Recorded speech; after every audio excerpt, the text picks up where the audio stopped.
হ্যাঁ জয়ী হলে কি জুলাই সনদ পূর্ণাঙ্গ বাস্তবায়ন হবে? গণভোটে না জয়ী হলে কি হবে? গণভোট সাধারণত কোনো বড় সাংবিধানিক, রাজনৈতিক বা রাষ্ট্রীয় সিদ্ধান্ত জনগণের সরাসরি মতামত নেওয়ার একটি উপায়। জুলাই সনদ নিয়েও যদি গণভোট অনুষ্ঠিত হয়, তাহলে স্বাভাবিকভাবেই সবচেয়ে বড় প্রশ্ন দাঁড়ায়, গণভোটে হ্যাঁ অথবা না জয়ী হলে বাস্তবে তার প্রভাব কি হতে পারে?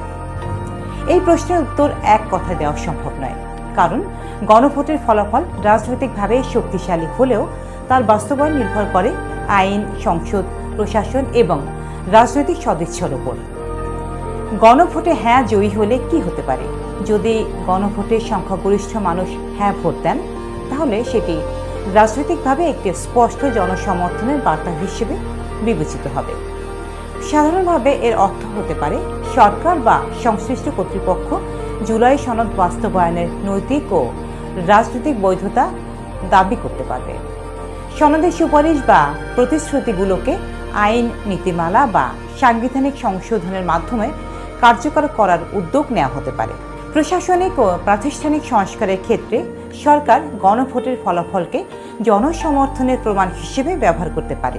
তবে এখানে একটি গুরুত্বপূর্ণ বিষয় স্পষ্ট করা জরুরি। হ্যাঁ জয়ী হলে স্বয়ংক্রিয়ভাবে জুলাই সনদ পূর্ণাঙ্গ বাস্তবায়ন হবে এমন কোনো নিশ্চয়তা থাকে না, যদি না আগে থেকে আইন বা সাংবিধানিকভাবে তা বাধ্যতামূলক করা হয়ে থাকে। বাস্তবায়নের গতি ও পরিসর শেষ পর্যন্ত রাজনৈতিক সিদ্ধান্তের উপরই নির্ভর করে। গণভোটে না জয়ী হলে কি হবে? গণভোটে যদি না জয়ী হয়, তাহলে পরিস্থিতি ভিন্ন দিকে মোড় নিতে পারে।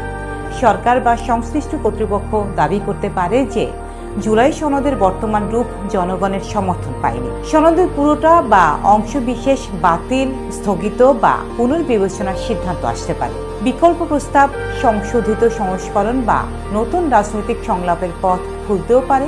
এক্ষেত্রে একটি বিষয় পরিষ্কার রাখা দরকার। না জয়ী মানে যে সব সংস্কার বা পরিবর্তনের আলোচনা একেবারেই বন্ধ হয়ে যাবে তা নিশ্চিতভাবে বলা যায় না।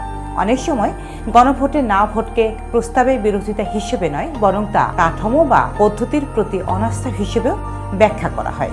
গণভোটের ফল কতটা বাধ্যতামূলক? এটাই সবচেয়ে গুরুত্বপূর্ণ প্রশ্ন।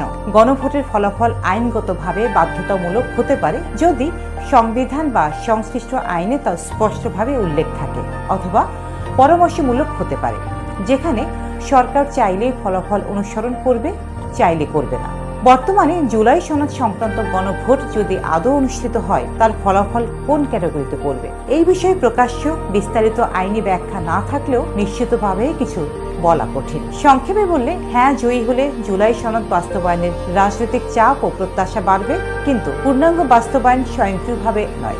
না জয়ী হলে সনদের ভবিষ্যৎ অনিশ্চিত হয়ে পড়বে এবং নতুন সমঝোতা বা বিকল্প পথ খোঁজার প্রয়োজন দেখা দিতে পারে। শেষ পর্যন্ত গণভোট শুধু একটি সিদ্ধান্ত নয়, এটি ক্ষমতাসীনদের জন্য জনগণের মনোভাবের একটি শক্ত বার্তা। যে বার্তা কতটা গুরুত্ব পাবে তা নির্ভর করবে রাষ্ট্র পরিচালনার রাজনৈতিক সংস্কৃতি ও গণতান্ত্রিক দায়বদ্ধতার উপর।